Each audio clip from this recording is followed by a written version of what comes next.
రాజ్మా మసాలా ఇలా చేసి చూడండి. చాలా హెల్తీ అండ్ టేస్టీ టూ. ఇది ఎలా చేసుకోవాలో చూద్దాం.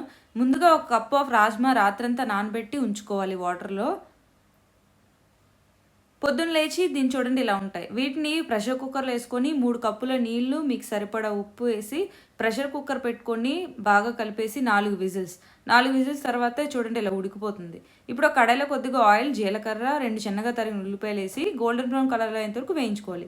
ఒక స్పూన్ అల్లం వెల్లుల్లి పేస్ట్ వేసి పచ్చివాసన పోయేంత వరకు వేయించుకొని 2 చిన్నగా తరిగిన టొమాటోస్ వేసి 2 నిమిషాలు వేయించి ఇందులో పసుపు, ఉప్పు, కారం, గరం మసాలా పౌడర్, ధనియా పౌడర్ వేసి బాగా కలుపుకొని దీన్ని కుక్ చేసుకోండి ఆయిల్ సెపరేట్ అయ్యేంత వరకు.